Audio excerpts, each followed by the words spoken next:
De retour dans la deuxième partie du Big Show. Oui, on a un super deuxième partie avec plein de choses extraordinaires, notamment le test de Red Hot Rumble, Beautiful Joe Red Hot Rumble sur Nintendo GameCube.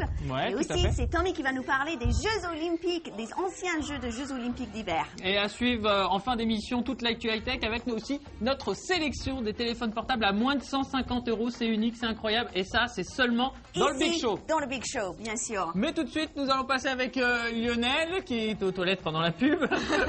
Ça arrive, qui va nous présenter la vidéo du jour. Alors Lionel, ça va? Tu nous entends? Oui, je vous entends bien, ouais. Vas-y, qu'est-ce que tu as pour nous aujourd'hui? Alors j'ai une vidéo olympique. Olympique encore. Comme d'habitude. Il doit être mieux que la première, hein. Regarde, c'est moi au ski. Oh.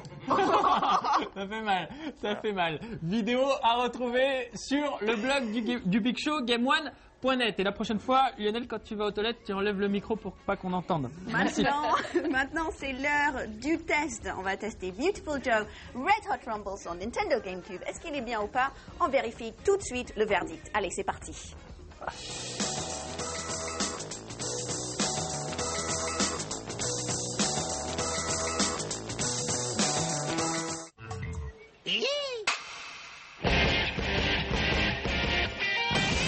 Ce n'est un secret pour personne, les super-héros de la série Beautiful Joe sont tous des acteurs, des gens presque comme vous et moi donc.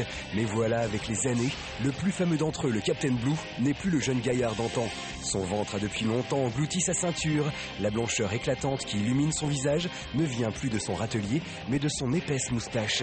Il est grand temps pour lui de passer le flambeau. C'est ce qu'il tente de faire dans Beautiful Joe Red Hot Rumble sur GameCube.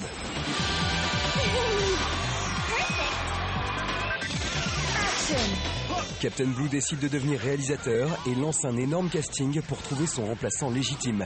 Avec le personnage de votre choix, vous allez enchaîner les tournages dans toutes sortes d'environnements.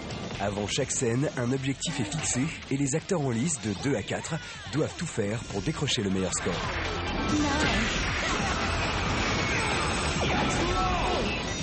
La mécanique de jeu repose sur l'action frénétique dans un tableau fixe ou en mouvement. C'est comme du Super Smash Bros Melee avec les idées de la série Beautiful Joe en plus.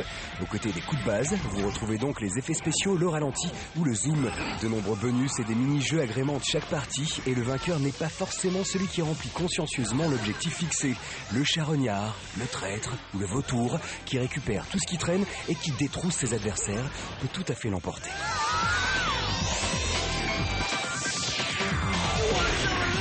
Si vous n'avez pas l'habitude de ce style de jeu, vous vivrez un véritable enfer durant les premières parties.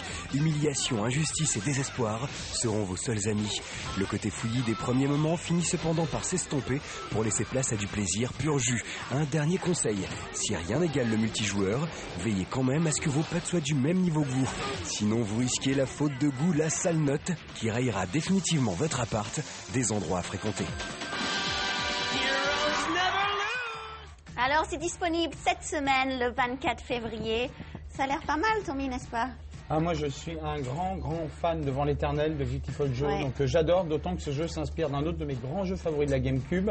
C'est Smash Melee. Ah oui, combat à plusieurs. Jeu moi, qui j'adore. Est sorti il y a très longtemps, au début de la GameCube. Alors, tout à l'heure, on a vu, entre autres, le jeu des Jeux Olympiques, Turin 2006, qui était pas terrible du tout, on l'a dit. Mais il y a des vieux jeux sur les Jeux Olympiques d'hiver qui sont sortis et qui sont pas mal du tout. Alors, tout à fait. Alors, on s'est dit, tiens, on va faire une spéciale, c'est les Jeux Olympiques, on va essayer de voir ce qui se passait avant, en termes de Jeux Olympiques, il y a 20 ans, sur console. On va commencer avec le tout premier. Alors, c'était en 85 sur Atari V16 2600. 85. Regardez la tête des Jeux Olympiques d'hiver à l'époque. Et si on a voulu faire ça, c'est pour se remettre un peu dans le groove. Et souvenez-vous, ces jeux se prêtaient vachement bien à jouer avec son pote. Au final, c'était un peu comme Summer Games. Moi, dans mes souvenirs, on s'est un peu trompé. Les jeux d'été, il fallait brûler sur les boutons. C'est vrai que dans les jeux d'hiver, un peu moins, parce que c'est moins des épreuves de sprint et tous ces trucs-là. Mais on a voulu faire cette rubrique rétro sur ces vieux jeux en se disant, tiens, on pourra aussi expliquer des techniques. Donc, ce qu'on va faire, c'est qu'on va quand même vous donner des techniques parce qu'on est des vieux briscards et nous des ampoules aux doigts, on en a eu beaucoup. On s'est fait mal au pouce et tout ça entre chaque jeu. Donc juste après les images de celui-ci sur VSS 2600, je vais vous donner quelques toutes petites techniques. Si vous jouez par exemple à Mario Party aujourd'hui, un Summer Games, je sais pas, là ils vont sortir pour les prochains JO, c'est où déjà? C'est à Pékin, c'est ça? Pékin, je crois, les jeux Prochain JO JO d'été. d'hiver. Ça doit être ça. D'hiver Quelques ou- techniques. ouais. D'été. Alors, D'hiver, c'est à Vancouver. L'hiver, c'est là. La prochaine, c'est Ah, d'accord. Vancouver. Oui, Lionel qui a sonné. Alors 2008 à Pékin, bonjour les droits de l'homme, 2010 à Vancouver et 2012 à c'est les jeux Londres. d'hiver. 2012. 2012 Et à là il faut Londres. taper Louise là. Bien il faut taper sûr. Louise. Ah, on ira chez toi, Louise. rapidement, des grands classiques, vous les connaissez tous. Alors il y a bien sûr la technique quand vous tapez deux boutons, le majeur et l'index. Comme Ça, c'est en donc général ça, c'est dans basique, les quoi. jeux de sprint, Les de jeux de course, sprint. il faut Mais il y en a alterner aussi- les deux boutons. Il y en a par exemple en bobsleigh, au début, tu sais, il faut pousser le bobsleigh, donc il faut aller le plus vite possible, faire des allers-retours droite-gauche. Il y a la possibilité d'utiliser ces deux index, les deux mains, les deux majeurs, mais j'hésite à vous les montrer, si tu vois ce que faut faire comme ça, quoi, tu Ouais, vois, non, si tu vois ce que je veux dire. tu peux. Donc il faut faire comme ça, n'est-ce point? Voilà. Et appuyer vite, les deux pouces, ou alors ça c'est, on met le pouce, regardez ce que je fais. Imaginez, c'est ces deux boutons qui sont là. Je pose mon pouce dessus, je le laisse appuyer. Et la technique, c'est bourriner comme ça pour faire appuyer les boutons, en fait. C'est Voilà. pas tant le Ouais, pouce. parce que on vous Voilà. rappelle quand même que dans ces jeux-là, il faut alterner le bouton, par exemple, carré et croix, si jamais on joue sur PlayStation 2, pour aller le plus vite possible dans la course. Et est-ce c'est qu'il vrai faut- qu'au bout d'un moment, ça fait super mal aux doigts et c'est pas évident. Est-ce qu'il faut Exactement. entretenir un rythme spécifique avec? Des fois, c'est des questions de rythme. Attends, 2 secondes, on va passer au prochain. D'accord. 1987, on est toujours, c'est Winter Games, le même jeu, juste pour vous montrer l'évolution technologique de l'époque, puisqu'on doit avoir au moins 4 couleurs en plus, n'est-ce pas? On voit clairement la différence, il n'y a pas à dire. Oh, j'adorais celui-là, j'adorais. Il faut savoir qu'il n'y a que quand même 4 disciplines, alors qu'il y en avait 6 Bon, tu sais, dans celui d'avant. Il y donc- en a à peine plus en Torino 20 ans après. C'est hein. pour ça que je trouve que ce jeu il est était vraiment... très bon sur Atari ST, il Alors, était vraiment et génial. ça, celui-là. justement, c'était incroyable. Là, pour c'est avoir génial. 10 sur 10, il fallait tomber tout le temps. Il y avait un bug comme ça. Ah bon Tu tombais tout le temps, tu avais 10 sur 10. Ah, moi, moi, je je me tapais souviens que 10 je sur faisais 10 quand en même des patinage acrobaties, artistique. quand Quoi. même, hein. Oui, tu peux essayer de le faire comme ça ou tricher comme je le faisais. Alors, on revient rapidement sur les techniques. Maintenant, il y a des techniques qui vous, en fait, pour vous les femmes, t'as plus besoin de te limer les ongles. Tu prends tes doigts comme ça et tu frottes comme ça comme un gros malade ou avec ton pouce. Le problème, c'est que si vous avez les ongles longs, vous déchirez l'ongle en deux Alors, et c'est immédiat. Moi j'ai la technique c'est là, regardez, il faut C'est prendre justement ce son que j'allais dire. t-shirt. C'est pour ça que Voilà. j'avais l'écharpe de notre ingénieur son. Voilà. Ah bah moi je pour- prends mon pour la t-shirt, démo. alors par contre ça use vos t-shirts et vous faites comme ça.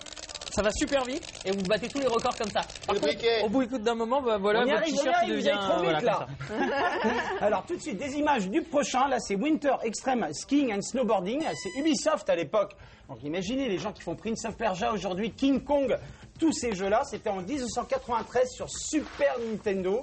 Celui-ci avait, on pouvait jouer à plusieurs en split screen. C'était la première fois quasiment dans En ce écran type de jeu partagé, qu'on- hein, c'est ça? Oui, oui, complètement sur des épreuves de ski, parce qu'on a vu tout à l'heure que c'était possible sur d'autres.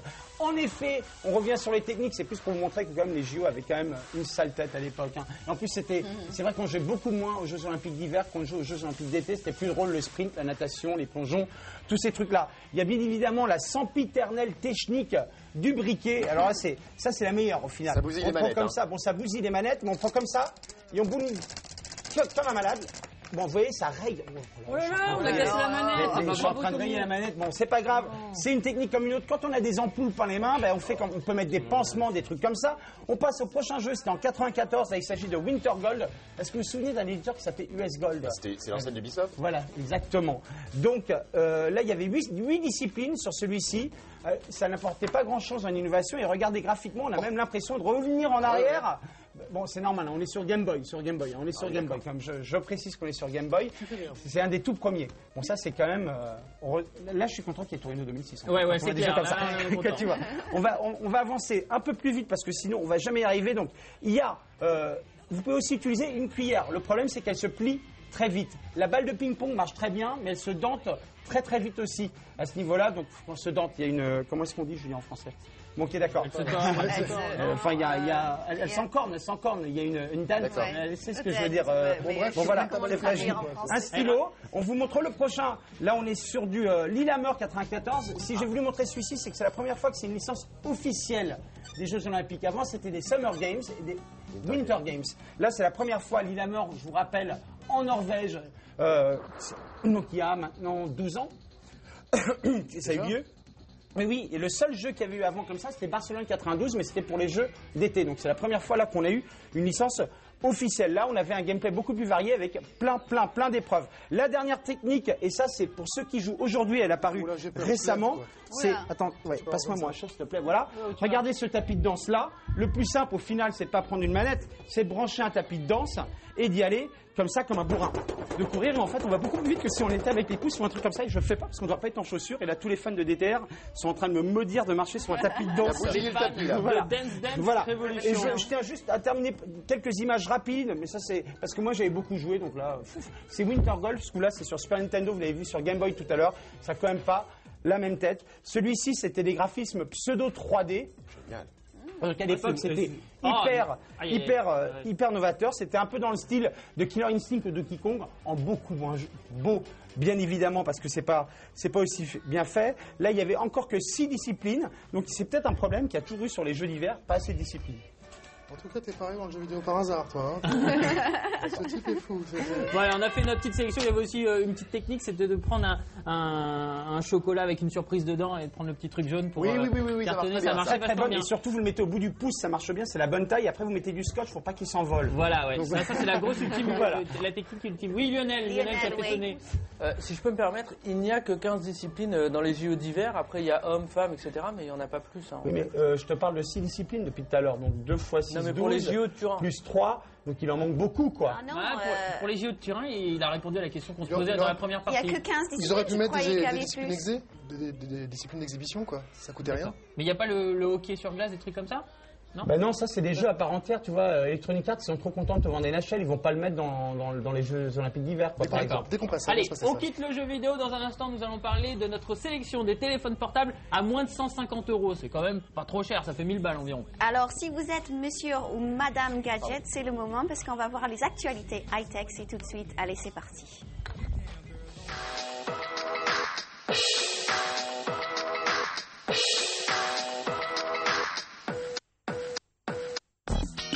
Mauvaise nouvelle pour les fans d'écran plat d'ordinateur. La Commission européenne a décidé de taxer à 14% tous les écrans de taille 19 pouces 16 neuvième ou plus munis d'un connecteur digital DVI. Attention, ça ne concerne que les moniteurs assemblés hors des frontières européennes, mais l'addition sera salée. Surtout quand on regarde les derniers monstres du domaine, comme le gigantesque écran de chez Dell, un écran de pas moins de 30 pouces.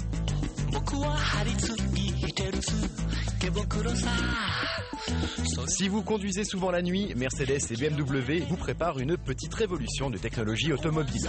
Il s'agit carrément d'un écran avec caméra infrarouge qui vous permet de voir la route même la nuit. Très attendu par les conducteurs nocturnes, ce système est couplé avec un senseur qui règle automatiquement les pleins phares quand aucune voiture n'est devant vous.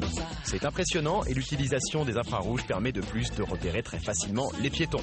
On espère seulement que ça ne va pas coûter trop cher en France. USB. Aujourd'hui, tout le monde se balade avec sa clé USB, bien pratique pour transporter ses données à l'abri. Mais saviez-vous qu'il existait des clés USB vraiment loufoques? Bracelets, beignets de crevettes, sushis et même bouteilles de saké. En fait, on en trouve même en bois. Vous voyez, il y a mille et une idées pour personnaliser un peu le transport de vos fichiers.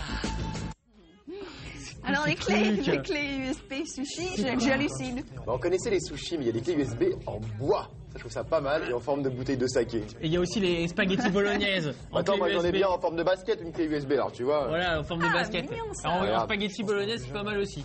Alors Alex, toi tu t'es penché sur la question si on avait par exemple un téléphone portable à offrir à petit budget, En moins fait, de 150 €. Ça vient plutôt d'un problème pratique, c'est-à-dire qu'on m'a tapé mon portable. Je ne remercie pas la personne qui s'est délectée Oh là là. de mon. Enfin bref, c'est pas grave, je vais pas citer la marque. Ouais. Et du coup, je me suis dit, tiens, je vais récupérer un portable avec mes points et tout. Manque de bol, j'étais déjà réengagé avec mon opérateur depuis moins d'1 an, donc j'avais pas le droit de récupérer mes points, enfin d'acheter un portable avec mes points. En gros, il fallait que je me paye un portable sec, cash, et je me suis dit, ben, j'ai pas beaucoup de thunes en ce moment, qu'est-ce que je vais me prendre? Et j'ai trouvé la super affaire sur internet. Tain, la voici, la voilà. En ce moment, si vous fouinez un peu sur le net, vous pouvez trouver le Sony Ericsson K700i à moins de 150 €. Il Et est là ton vraiment bien, portable, c'est tu une bonne mens, c'est pas affaire. vrai, il est là ton portable. Depuis, j'ai récupéré, mais celui-là, je l'ai payé, je l'ai acheté. Ah d'accord. Parfois, la police fait son métier, mais pas toujours. C'est pas grave. Et ça, on peut le trouver à moins de 150 €. Il est pas tout récent, mais il est vachement bien pour plusieurs raisons. Premièrement, il est triband. Il y a un appareil photo numérique avec mini flash intégré, c'est quand même pas donné à tous les mobiles. Il fait lecteur MP3, radio FM, haut-parleur intégré, un écran 65 000 couleurs, donc vachement bien. Pour moins de 1000 balles, ça vaut le coup. Sans abonnement, sans rien, on est d'accord. Sans abonnement, sans rien. Juste le portable. Sec, à poil le téléphone. Hein. Génial. Le seul problème, c'est qu'il n'y a pas de port mémoristique parce que c'est quand même un téléphone qui commence à dater un peu. Ça, c'est la carte mémoire, la mémoristique, hein, la même qu'on a dans la PSP. Exactement. Du coup, on doit se contenter des 41 mégas de mémoire intégrée, ce qui est quand même pas si mal. Et petite cerise sur le gâteau, il est Bluetooth. Donc voilà, il y avait celui-ci. Ouais, J'en ai un deuxième qui est pas mal. Voilà, c'est celui-là. Ça j'aime. C'est pas la joie en ce moment, mais du coup, il y a pas mal de bonnes affaires à faire puisque celui-ci qu'on voit en ce moment, c'est le Sagem MYC4 II. Et celui-là aussi, on peut le trouver à moins de 150 €. Il existe aussi en noir. On peut le voir là. Il est un peu moins high-tech que le Sony Ericsson, mais pour un téléphone qui sert uniquement à téléphoner, c'est quand même pas mal. À la base, on a un téléphone portable pour ça. Ça peut marcher. Il est bibande, 65 000 couleurs pour l'écran, ce qui est quand même bien. Avec un deuxième écran sur le haut du clapet, histoire de pouvoir prendre des photos soi-même, portrait, machin, si vous êtes un peu égocentrique, comme Julien. Ça fait des pauses. C'est pas bien pour toi, ça. vrai, je suis pas comme Il ça, a raison, moi. c'est bien pour Julien. Moi, mon fond d'écran, c'est Clara Morgan. Je vais vous montrer tout à l'heure. On l'a rencontrée, j'ai fait une photo avec elle, ça va. Bien sûr. Fascinant. Il est pas Bluetooth, c'est un peu dommage. Bon, le design, voilà, mais bon. Moins de 150 €. Et la très très belle affaire, voilà, c'est celui-là. Lui, celui-ci, c'est carrément moins de 100 €. On peut même le trouver, si on n'est pas trop mauvais, à 80 €. C'est le Nokia 2650. Un peu ambiance Orange Mécanique, je dirais. Là, on le voit en blanc. Si on le passe en rouge, regardez un peu le délire avec l'espèce de clapet molletonné là, au niveau de ça là. Vous voyez, Oui, on dirait un... voilà, c'est pas une espèce de barre comme sur les autres téléphones, c'est un truc tout mou. Donc c'est sympa. Ouais, on dirait un matelas ou un petit canapé, on Voilà, a envie de s'asseoir dedans. C'est ça, il me manque des mots On a aujourd'hui. envie de s'asseoir dedans, ouais. Mais je sais pas, ça me fait penser aux barres d'Orange Mécanique, je trouve que c'est un peu ce délire là.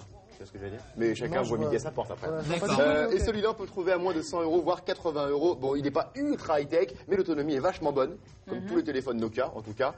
Donc voilà, en gros, en fouillant un peu sur le net, vous trouverez des bons téléphones pour pas très très cher. Et ça, c'est assez nouveau, parce que c'était quand même un produit de luxe, parce qu'il n'y a pas très longtemps. Et on a l'habitude de vous montrer des téléphones à 4, 5, 6, 700, 1000 €. Et ben on peut aussi en trouver à moins de 100 €, ça existe. C'est vrai que c'est plutôt une très très bonne affaire, ça. Donc si vous êtes en galère, c'est bien, on a la solution là. Ou à offrir à votre enfant si jamais vous voulez un téléphone Même de pas en secours, galère, si jamais vous voulez l'appeler quand il est à Non, l'école. vous lui offrez pas de téléphone, parce qu'il en aura suffisamment tôt, donc c'est pas la peine de se griller le cerveau avec les autres quand on a 8 ans. J'ai vu des gamins qui, quand ils avaient 8 ans, ils avaient des téléphones pour appeler leurs parents en cas d'urgence seulement. Ouais. Ça peut servir aussi. On finit l'émission avec Lionel qui a préparé un bon plan. Tout à fait, Julien. Alors j'ai un super plan. Moi, je suis resté sur la thématique géo, hein, tu m'en voudras pas. Vous connaissez évidemment Google Earth. Google Earth, Je ne vous le on présente connaît plus. bien, oui. D'accord. Officiel où on peut voir, Alors, il y a un satellite. patch des JO de Turin qui permet de suivre, d'aller sur tous les lieux des JO de Turin. Et c'est vachement sympa parce que du coup, on peut aller sur tous les sites, là où il y a le freestyle, là où il y a le ski nordique, etc. Visiter un peu les installations, le village. C'est vachement sympa, moi je trouve. Et le logiciel, Et il est en temps réel. c'est gratuit, c'est juste un patch à rajouter, à ouvrir en même temps que son Google Earth, quoi. D'accord, ok. Donc, Lionel, faut vraiment que tu penses à décrocher la tête de ton écran, ça devient triste. non, c'est sympa. Bah, non, c'est sympa. Bon, mais Lionel. C'est sa bien. flamme olympique à 2 balles et maintenant il va sur Google Earth pour suivre les JO. Non mais vis mon garçon un petit peu. Le lien, bien sûr, à retrouver sur le blog du Big Show, GameOne.net. Bien On se sûr. quitte avec notre concours parce que toute cette semaine, vous pouvez gagner une Xbox 360. Vous avez que à appeler au 08 192 701 600. C'est tout ce que vous avez à faire. On se retrouve demain. On se retrouve demain, même endroit, même heure dans le Big Show pour Bien un sûr. Big Show d'anthologie. Ça sera le mardi. Et le mardi, c'est C'est Ravioli, c'est pour ça. Ravioli. Allez, on s'embrasse. Ciao tout le monde, bye bye. Bisous, bye.